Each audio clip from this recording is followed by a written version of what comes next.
ઉનાળાની સિઝનમાં ગૃહિણીઓ ઘરમાં વર્ષ દરમિયાનના મસાલા ભરે છે, ત્યારે સુરતમાં આરોગ્ય વિભાગનો મસાલા વિક્રેતાઓને ત્યાં ચેકિંગ હાથ ધરવામાં આવ્યું હતું। સુરતમાં લોકોના સ્વાસ્થ્યને ધ્યાનમાં રાખી આરોગ્ય વિભાગની ટીમે શહેરના અલગ અલગ વિસ્તારોમાં મસાલા વિક્રેતાઓને ત્યાં ચેકિંગ હાથ ધર્યું હતું। હાલ ઉનાળાની ઋતુ ચાલી રહી છે અને આ સિઝનમાં ગૃહિણીઓ ઘરમાં વર્ષ દરમિયાનના મસાલા ભરે છે।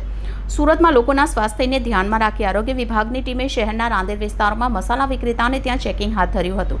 સુરત મહાનગરપાલિકાના આરોગ્ય તંત્રે સુરત શહેરના રાંદેર વિસ્તારમાં મસાલા બજારમાં ચેકિંગ હાથ ધર્યું હતું। કાળી મરીમાં ભેળસેળ થતું હોવાની શંકાએ મરચું, મરી, હળદર સહિતના મસાલાના નમૂના લઈ સ્થળ પર લેબ વાહનમાં તપાસ કરવામાં આવી હતી।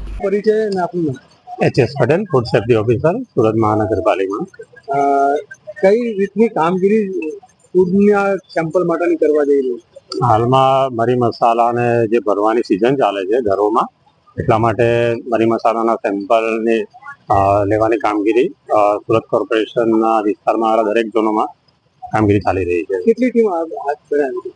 હાલમાં 6 ટીમો જેવી છે જે દરેક ઝોનોમાં જઈને કામગીરી અત્યારે આપ કઈ જગ્યા ઉપર સેમ્પલ લેવા માટે ઉપસ્થિત છે?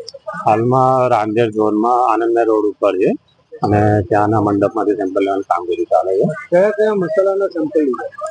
હમણાં મરી મસાલામાં મરચા પાવડર છે, હળદર પાવડર છે, ધાણા પાવડર એ મુજબના સેમ્પલ લઈએ છીએ હમણાં। હવે સર વાત કરીએ તો આનું સેમ્પલનું ટેસ્ટિંગ કેટલા સમયમાં આવી જશે?